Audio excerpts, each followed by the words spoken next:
तो ये Iran Israel war पूरी दुनिया के लिए सरदर्दी बनी हुई है। आप जानते हैं कि कैसे जो है स्ट्रेट ऑफ हॉर्मुज़ ब्लॉक्ड है और ऑयल सप्लाई वहाँ से नहीं हो रही। भारत में तो वैसे ही गैस को लेके काफ़ी प्रॉब्लम्स आ रही हैं। अब इस डिबेट में हम जानेंगे क्या यूनाइटेड स्टेट्स और इसराइल ने ईरान की कैपेबिलिटीज़ की जो कैलकुलेशन की थी वो गलत हुई है, किन जगहों पे जो है वो रॉन्ग प्रूव हुए हैं, कैसा अमेरिकन ने सोचा, क्या वो ये सोच के चल रहे थे कि जैसा पिछले साल जून 2025 में उन्होंने हमला किया था वैसा ही सिनेरियो रहेगा। इन सभी एस्पेक्ट्स को हम देखेंगे। देखिए, एक बात यहाँ पे बिल्कुल साफ दिख रही है कि ट्रंप ने और इजरायली प्राइम मिनिस्टर ने ये एंटिसिपेट नहीं किया था कि लड़ाई इतने दिन भी चलेगी। इसको 10-12 दिन तो अभी हो चुके हैं और अभी कोई गारंटी नहीं है कि भी आने वाले टाइम में जो है ये एंड भी हो जाए। ईरानियंस की कितनी कैपेबिलिटी है, कितना उनका रिस्पॉन्स रहा है, वो हमारे लिए एक इंपॉर्टेंट फैक्टर है स्टडी करने को लेके, मिलिट्री पर्पज से भी।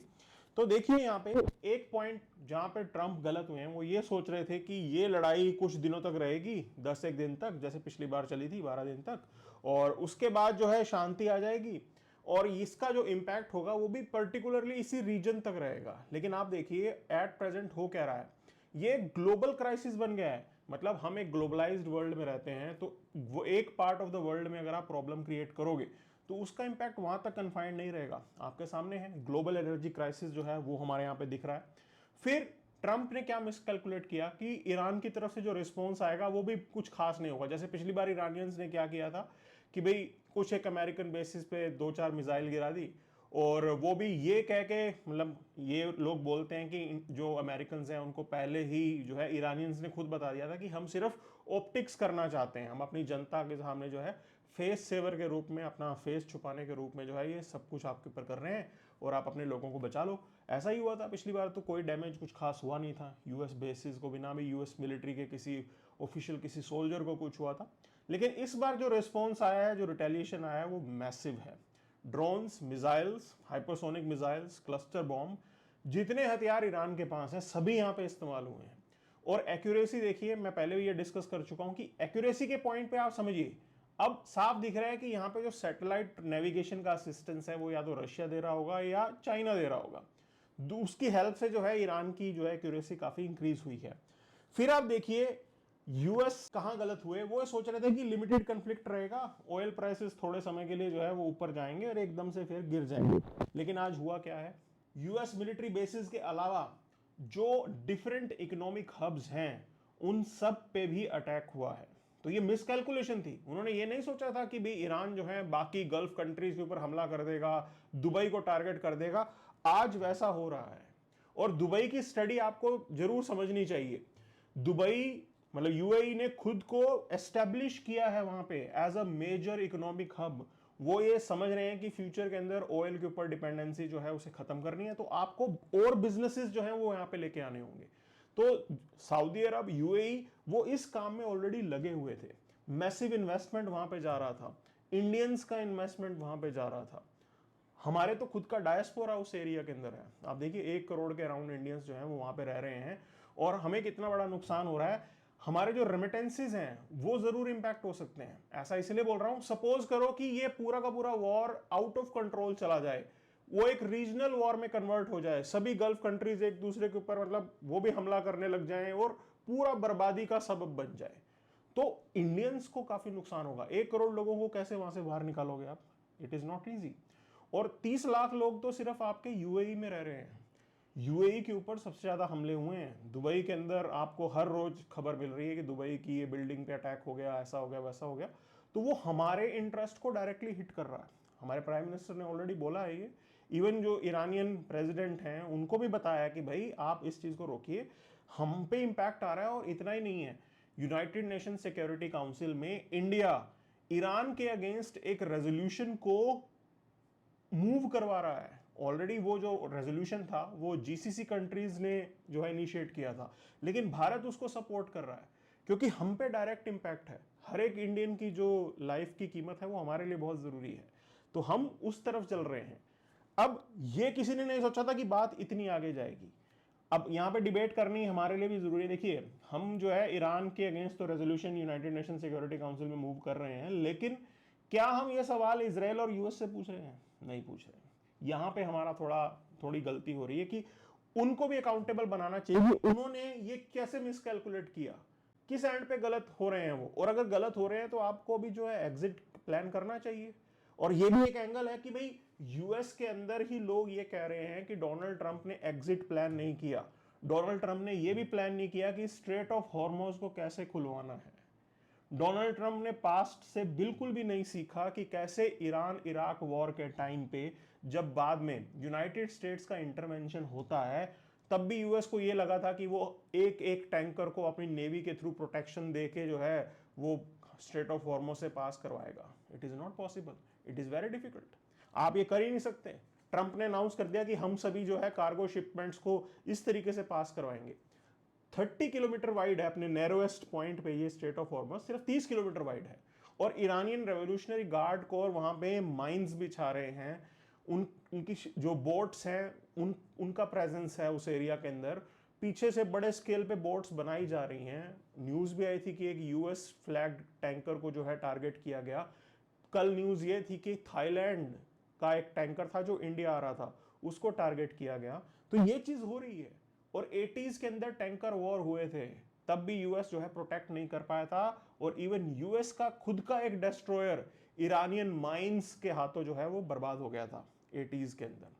तो अभी इस एरिया में यूएस ने भी चाहे कितनी मर्जी ताकतवर हो, वो इसको सही तरीके से, क्योंकि आप देखिए एक कॉमर्शियल एक्टिविटी है, जो कार्गो शिप आ रहा है वो कोई मिलिट्री शिप नहीं है, उसकी कैपेसिटी लिमिटेड है। आप कितना मर्जी एफर्ट कर लो, स्टिल आप 100% गारंटी नहीं दे सकते हो। पास्ट में भी ऐसा था, टैंकर्स जो हैं वो ब्लास्ट हुए थे, टैंकर वॉर्स हुए थे। अब भी वैसा बिल्कुल पॉसिबल नहीं है। और ये स्ट्रेट ऑफ हॉर्मोज कितनी जरूरी है आप पूरी दुनिया के लिए समझ लीजिए कि हम जानते हैं कि 1/5 ऑफ द ऑयल सप्लाई जो है इस एरिया से निकल रहा है, ग्लोबल ऑयल सप्लाई का। किन इकोनॉमिक सेंटर्स में जा रहा है? India, China, Japan. मतलब अगर आप इंडिया चाइना को क्लब कर दो तो साइज ऑफ ग्लोबल पॉपुलेशन समझिए आप, कितने बड़े स्केल पे जो है दुनिया की पॉपुलेशन का हिस्सा इंपैक्ट हो रहा है। 150 करोड़ हम हैं, 140 करोड़ के अराउंड चाइनीज होंगे, 130 to 140 crore. Look at the scale, मतलब इतनी massive population, 35% of the global population वो डायरेक्टली इंपैक्ट हो रही है इस वॉर की वजह से। ना तो ट्रंप ने सोचा, ना इजराइल ने सोचा। सो दिस इज द पॉइंट। और यूएस के लॉ मेकर्स ये पूछ रहे हैं भाई खर्चा कैसे मैनेज करोगे?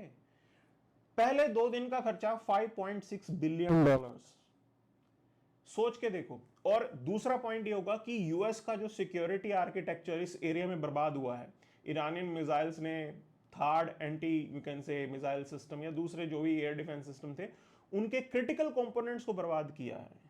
तो यूएस को ये पूरा एरिया वापस, पूरा सिक्योरिटी आर्किटेक्चर इस एरिया में एस्टैब्लिश करना पड़ेगा। उसका खर्चा कैसे होगा? अभी तो मैंने तो सिर्फ 2 दिन का बताया ना, $5.6 बिलियन जो रिपोर्ट हुआ है। उसके अलावा जो एडिशनल एक्सपेंडिचर है वो तो इसमें कहीं मेंशन नहीं है। वो सब एक तरीके से पानी में बह गया। और आपने अचीव क्या किया? आपने ये अज्यूम किया था कि भाई ईरान की तरफ से जो है हम चीजों को कंट्रोल कर लेंगे और ईरानियन जनता जो प्रोटेस्ट कर रही थी वो भी हमारे फेवर में आ जाएगी। अब कोई प्रोटेस्ट हो रहे हैं? नहीं हो रहे। अगेन यूएस वाज रॉन्ग, उन्होंने गलत कैलकुलेशन की यहां पे। फिर आप देखिए सबसे बड़ी कैलकुलेशन कहां पे गलत हुई, इस वॉर को स्टार्ट करने में ही वो गलत हो गए। यूएस ने ये सोचा कि हम जो है वेनेजुएला से माडुरो को उठा के ले आए थे और आज भी हम वैसा ही कर देंगे यहाँ पे और सिचुएशन हमारे हाथ में होगी। भाई वेनेजुएला को चलाने का काम फेक सोशलिस्ट लोग करते थे, मतलब माडुरो फेक सोशलिस्ट है, कार्टल के थ्रू उसको रन करता था, बहुत सारी इलीगल एक्टिविटीज वहां पे होती थी। लेकिन ईरान के केस में वैसा नहीं है। ये हार्डकोर शिया जो आप रेजीम देख रहे हो, ये अपना सिस्टम चलाते हैं एंड ये इसको आप फेक नहीं बोल सकते, ये लेजिटिमेट है। और आपको ये लग रहा था कि इनके लीडर को सिर्फ आप एलिमिनेट कर दोगे उससे जो है ये पूरा रेजीम खत्म हो जाएगा, ऐसा भी नहीं होता है। 50 साल लगे इस रेजीम को एग्जिस्टेंस में आते हुए। तो एक हिस्ट्री है, कितना इन्होंने डेवलप किया होगा, लेयर आफ्टर लेयर, ऑर्गेनाइजेशंस कैसे मैनेज्ड हैं, इतना आसान नहीं है। हाँ, यूएस सीआईए की हेल्प से जो है डिवीजन क्रिएट करवा सकता था, बट वो भी तो नहीं दिख रहा है यहां पे। पहले ये न्यूज आ रही थी कि भाई यूएस जो है, जो सेपरेटिस्ट ग्रुप्स हैं, Kurd, northern area of Iran के अंदर कुर्दिस्तान की डिमांड आती है, कुर्द पॉपुलेशन है वहां पे, उनको जो है ये लोग सपोर्ट करेंगे। But are they ready to fight? क्या वो रेडी हैं इस चीज के लिए? Again one has to check. वहां पे भी यूएस का एजम्पशन थोड़ा गलत है, मुझे नहीं दिख रहा ऐसा कुछ हो रहा है। तो ये सारी मिसकैलकुलेशंस के चलते पूरी दुनिया जो है परेशान हो रही है। अब सब लोग सवाल ये कर रहे हैं कि भाई इसका सॉल्यूशन क्या निकाला जाए। तो ब्रॉड टर्म आपको ये समझनी है कि एट प्रेजेंट ईरानियन लीडर्स की क्या डिमांड है। उनके सुप्रीम लीडर जो नए बने हैं मोतबा खमीनी, अभी कोई गारंटी नहीं है, न्यूज में तो बहुत कुछ ऊपर नीचे चल रहा है कि भी वो कोमा में है, lot of things are there. ठीक है, ट्रंप ने भी बोला है कि भी वो इंजर्ड हैं and there is no clarity over his condition कि क्या है सिचुएशन। तो उनकी क्या डिमांड है? वो कहते हैं कि भी यूएस को इस गल्फ के सभी कंट्रीज में जितने मिलिट्री बेसिस हैं वो सब छोड़ने पड़ेंगे। और ये एक तरीके से जो ईरानियंस ने गल्फ कंट्रीज के जो इकोनॉमिक सेंटर्स को टारगेट किया है उनको भी मैसेज दिया है कि अगर आप यूएस को अपने यहाँ पे होस्ट करके रखोगे तो फ्यूचर में भी आप जो है विक्टिम बनोगे, फ्यूचर में भी आप पे इस तरीके का अटैक होगा, तो बी प्रिपेयर्ड फॉर दैट, है ना। तो now gulf countries will be thinking twice. वो ये सोच रहे होंगे कि हमारे सिक्योरिटी आर्किटेक्चर के अंदर हम जो है यूएस को प्लेस दें कि ना दें। They will be in a dilemma, क्योंकि यूएस को यहां से भगाते हैं तो वो भी उनके लिए बिल्कुल सही नहीं होगा। किसी को नहीं पता लगे वहां पे थोड़े टाइम में जो है प्रोटेस्ट स्टार्ट हो गए और मोनार्कीज खत्म होने लगी, जैसे बाकी जगहों पे हुआ, अरब स्प्रिंग जिसको बोलते हैं। तो वो चीज यहां ना हो जाए, इसीलिए उनको यूएस की प्रेजेंस भी चाहिए। किसी को क्या पता ईरान ही हमला कर दे, कोई गारंटी तो है नहीं। पास्ट में तो ऐसा ही रहा है ना, ये सभी देश लड़ते रहे हैं एक दूसरे के साथ। तो ये एक प्रॉब्लम हमें दिखती है यहां पे। फिर अब जो ईरानियन प्रेसिडेंट ने बोला, उन्होंने कहा कि आपको एक चीज है कि आपको हमारे सोवरेन राइट्स को रिकॉग्नाइज करना पड़ेगा कि ईरान जो है उनके सोवरेन राइट्स हैं, वो न्यूक्लियर बॉम्ब बनाना चाहते हैं या न्यूक्लियर एनरिचमेंट करना चाहते हैं, वो उनको अलाउ करो। और उनके जो सुप्रीम लीडर है नए, उन्होंने भी ये सब बोला कि यूएस के पास अगर बॉम्ब हो सकता है तो हमारे पास क्यों नहीं हो सकता। अगेन इट्स अ डिबेट कि भी बॉम्ब होना चाहिए नहीं होना चाहिए, बट ये उनकी एक इच्छा जरूर है ईरानियंस की। देन जैसे कि ये जो डैमेज हुआ है पूरा का पूरा, इसको लेके कंपनसेट करो, है ना। अब ये डिमांड सबसे पहली बार इस तरीके की डिमांड जो है उन्होंने की है वॉर को एंड करने के लिए। ओके, इससे पहले जब भी लड़ाइयां होती थी ईरानियंस कभी ये डिमांड नहीं करते थे कि आप हमारे को जो है पैसा दो जो आपने डैमेज किया है। सो this is the first time may be जब आप नेगोशिएशन टेबल पे बैठोगे तो इस डिमांड को लेके यूएस और बाकी पावर जो है वो रेडी हो सकती हैं। मतलब ये एक बार्गेनिंग पॉइंट हो सकता है चीज़ों को डिस्कस करने का, और ये एक्सेप्टेबल भी होगा, इसमें कोई खास दिक्कत आएगी नहीं, है ना। फिर ये कह रहे हैं कि ईरानियंस कि आप हमें फ्यूचर में गारंटी दो कि आप कभी दोबारा इस तरीके का हमला फ्यूचर में नहीं करोगे। अब ये गारंटी इजराइल और यूएस शायद नहीं देंगे, बिकॉज उनका कैलकुलस कैसा है, खास तौर पे इजरायलीज का। इजरायलीज ये मानते हैं कि ये जो पूरी की पूरी लड़ाई है ये एक तरीके से उनके लिए एग्जिस्टेंशियल फाइट है, एग्जिस्टेंशियल वॉर लड़ रहा है इसराइल यहां पे। और वो ये मानते हैं कि अगर छोटी सी भी ढील उन्होंने ईरानियंस को दे दी तो फ्यूचर के अंदर इसराइल के लिए एक थ्रेट हो जाएगा। और this is one of the reason कि वो बिल्कुल भी नहीं ये मानते कि ईरान के पास न्यूक्लियर वेपन होना चाहिए, बिकॉज एक न्यूक्लियर वेपन में पूरा इसराइल का एग्जिस्टेंस खत्म हो सकता है। And they are, you can say, वो इस चीज के लिए बिल्कुल मरने मिटने के लिए तैयार है। अब दूसरा एंगल वो ये भी स्टडी कर रहे हैं कि फ्यूचर में क्या होगा। तो जैसे इंडिया पाकिस्तान का सिनेरियो आप देखो कि ऐसा बोला जाता है कि इंदिरा गांधी के टाइम पे एक हमारे पास चांस आया था, 1983 के आसपास की बात है, कि इसराइल ने हमें प्रपोज किया था कि भाई हमारे यहाँ से जामनगर से जो है उनके फाइटर जेट और हमारे फाइटर जेट वो टेक ऑफ करेंगे और हम जो है मतलब जैगुआर या उस टाइम पे मिराज 2000 भी होते थे शायद, तो जैगुआर थे शायद फाइटर जेट, तो उसके थ्रू हम जाएंगे और पाकिस्तान की जो न्यूक्लियर साइट्स हैं जहां पे वो टेस्टिंग वगैरह कर रहे हैं उसको ब्लास्ट कर देंगे। हमने वैसा नहीं किया। रिजल्ट क्या हुआ? पाकिस्तान ने न्यूक्लियर बॉम्ब बनाया और न्यूक्लियर अम्ब्रेला के अंडर पाकिस्तान इंडिया को ब्लैकमेल करता है और टेररिज्म जो है उसको प्रमोट करता रहा है। अब इसराइल को सबसे बड़ा खतरा जो है इसी बात का नजर आ रहा है कि फ्यूचर के अंदर जो ये ईरान और उसके प्रॉक्सीज चलते थे वो मतलब खुल के लड़ना शुरू कर देंगे, इसराइल के ऊपर हमले होते रहेंगे, हमास हो हिजबुल्लाह हो सब बार बार हमले करते रहेंगे। और यू नेवर नो, अगर वो न्यूक्लियर टेक्नोलॉजी या बॉम्ब हिजबुल्लाह हमास को ईरान दे देगा देन तो इसराइल के लिए वाकई एग्जिस्टेंस उनका जो है डाउट में आ जाएगा। तो इसराइलीज इस पर्टिकुलर पॉइंट के लिए लड़ रहे हैं, ठीक है। तो ये पूरी डिबेट अभी चल रही है। रिजल्ट इज दिस कि भाई आपके और मेरे लिए परेशानी है, और ऑयल सप्लाई, एलपीजी, ये सारी चीज़ें डिसरप्टेड हैं।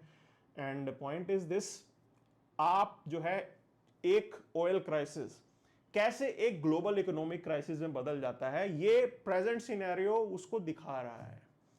हाँ, जो हमें न्यूज़ ये भी आई है कि इंटरनेशनल एटॉमिक एनर्जी जो है एजेंसी, उन्होंने एक प्रपोजल दिया कि वो उनके पास कुछ एक स्टॉक होता है ऑयल का, वो उसको रिलीज करेंगे, and that goes in millions. ठीक है, वो सारा का सारा तेल जो है जहां जहां पे उन्होंने रखा हुआ है उसको रिलीज करेंगे। और इट्स अ गुड न्यूज़, अच्छी न्यूज़ है यहाँ पे, क्योंकि देखिए 2022 के अंदर यूक्रेन रशिया की लड़ाई में भी उन्होंने जो है 187 मिलियन बैरल ऑयल जो है वो मार्केट में रिलीज किया था। तो this time they are saying कि we will be releasing somewhere around 400, है ना, 400 मिलियन बैरल के अराउंड वो तेल जो है वो इंटरनेशनल मार्केट के अंदर रिलीज करेंगे। So this is what they are offering, but जो ग्लोबल डिमांड है वो तो इस चीज से एड्रेस नहीं हो सकती ना।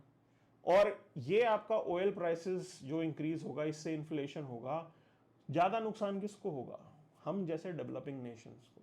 अगर यहाँ पे हमारे यहाँ पे गैस सिलेंडर का दाम सरकार को इंक्रीज करना पड़ गया, तो आप ये मान के चलिए कि it is still, you can से, not affordable for lot of people.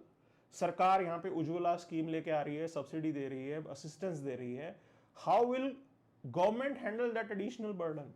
सरकार कैसे हैंडल करेगी? तो ये सभी डिबेट्स हैं, ये सभी सिनेरियोज हैं। इम्पैक्ट हम पे आया है बिल्कुल, एंड दैट्स वाई हम यूएन के अंदर ईरान के अगेंस्ट रेजोल्यूशन जो है उसे मूव कर रहे हैं, बट यूएस और इसराइल से सवाल नहीं कर रहे हैं। That's the point.